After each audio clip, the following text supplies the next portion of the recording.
Olá, meus amores, tudo bem? O nosso vídeo de hoje vai ser sobre o trabalho rural, né? Eu lembro para vocês que na aula passada, na semana passada, nós trabalhamos com até o trabalhador doméstico. Na aula de hoje a gente continua falando sobre o trabalhador rural. Então, a primeira coisa que a gente precisa saber quando a gente vai estudar o trabalho rural, e na verdade a lei do trabalho rural, mas a figura que a gente vai trabalhar com ela hoje é o empregado rural. A primeira coisa que a gente precisa saber é que a gente tem uma lei da década de 70, né? A lei 5889 de 73, que fala sobre o trabalho rural. E como o próprio nome já diz, não é? Empregado rural, a gente há de entender que haverá os requisitos da relação de emprego e os requisitos do trabalho rural. Os requisitos da relação de emprego já são conhecidos nossos, não é? Trabalho realizado por pessoa física, com pessoalidade, de forma habitual, recebendo ordens mediante salário. Já os requisitos do trabalho rural, né, que estão aí colocados na lei do trabalho rural, e é neles que a gente tem que deter o nosso foco, porque eles que são novidade para nós, na verdade são dois, né? O primeiro é que estas atividades sejam desempenhadas em propriedade rural ou em prédio rústico.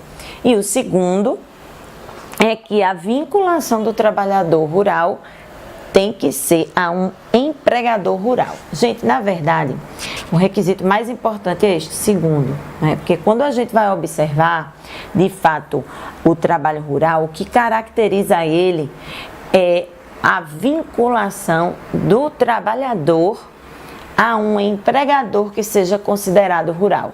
Então, na verdade, o nosso grande foco é identificar o empregador rural. E o empregador rural, para ser identificado, está lá no artigo 2º da Lei do Trabalho Rural, pode ser tanto uma pessoa física quanto uma pessoa jurídica que explore atividades agroeconômicas. Então, tanto a atividade de agricultura quanto a de pecuária exploradas com caráter econômico, elas caracterizam o empregador rural, né? Então, na verdade, não são bem as atividades desempenhadas pelo trabalhador que vão fazer essa atividade ser rural ou não, né? Pode acontecer de eu estar trabalhando no escritório da fazenda, mas por ser uma fazenda, por haver atividade agroeconômica de exploração, ainda que eu não esteja diretamente envolvida nas atividades agrícola ou pecuária, eu serei considerada empregada rural. Então, coloca foco nisso, de sempre encontrar, não é, a figura do empregador rural. Mas para não deixar de comentar, porque isso é importante também, o que é uma propriedade rural e o que é um prédio rústico, que foi o que a gente comentou logo no começo como primeiro requisito. A propriedade rural é muito fácil, é aquela que se encontra, né, no perímetro rural, né, no que o plano diretor do município considera como sendo espaço rural. E aí isso aí é bastante fácil. Já o prédio rústico é o local que está destinado para a exploração dessas atividades agropecuárias ou agropastoris, mas ainda dentro, não é, do perímetro urbano.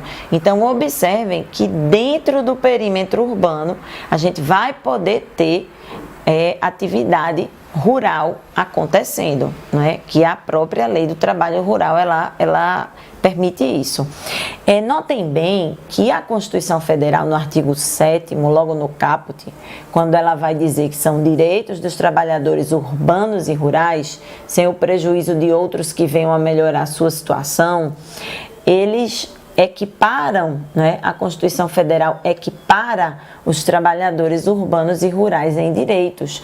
Mas note que esse equiparar não significa dizer que os trabalhadores urbanos terão idênticos direitos exercidos da mesma forma que os trabalhadores rurais, tá? Quando a gente vai observar isso na própria lei, eu acredito que vocês se lembram disso porque nós conversamos sobre isso em trabalho 1, a própria jornada noturna dos trabalhadores urbanos e rurais é uma jornada diferente, né? A jornada noturna dos trabalhadores urbanos, todos sabem, começa às 22 horas, vai até às 5 da manhã. A hora relógio é uma hora reduzida, né? Ela tem 52 minutos e 30 segundos.